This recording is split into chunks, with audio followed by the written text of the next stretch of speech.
Bom dia, boa tarde ou boa noite, mais uma vez, naturalmente, conforme o caso. Mais uma vez, texto escrito à mão, vídeo sem edição, situação precária.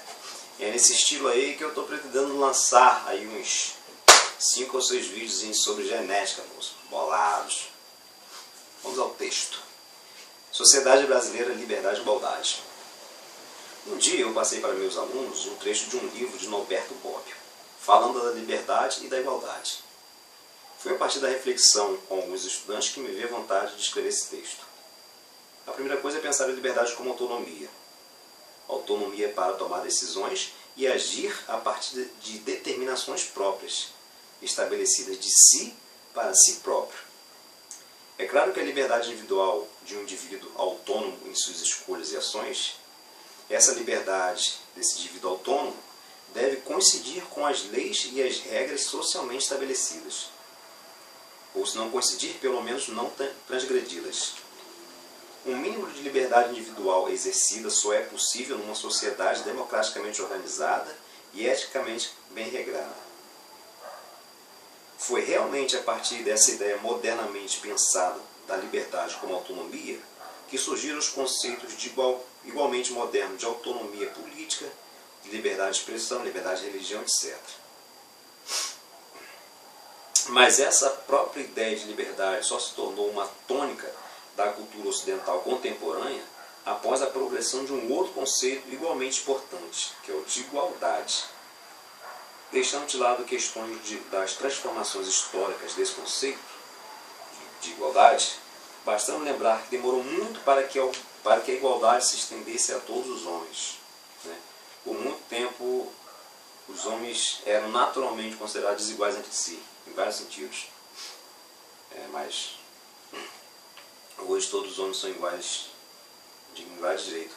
E é claro que o cristianismo tem sua importância nessa história, mas foi sobretudo a partir do movimento iluminista do século XVIII que todos os homens deveriam ser considerados iguais nessa dignidade e direito que eu estava falando.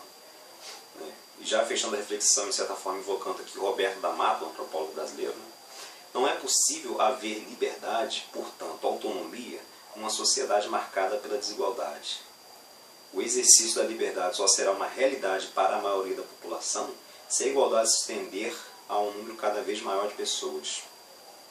No Brasil, por muito tempo, e até um pouco até hoje, o processo educacional era restrito a poucos. As eleições eram controladas pelas elites minoritárias. Durante muito tempo existiu aqui trabalho escravo. Existiu também um grupo de pessoas com títulos de nobreza, etc. Por conta de uma longa herança histórica, nossa elite tem aversão à própria ideia de igualdade.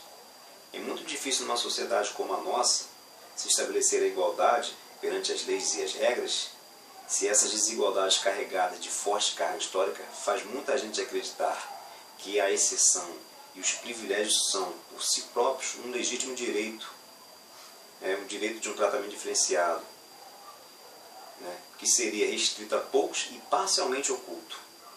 No fim das contas, onde prevalecem várias formas de desigualdades sociais, onde a dignidade não é para todos e onde os direitos e os deveres são exercidos de diferentes maneiras, o exercício da liberdade só será um privilégio de poucos, e a democracia é um sistema de realidade muito precário. Dá um like aí, compartilha e faz esse agradozinho para nós, porque é brabo, esse videozinho sem edição.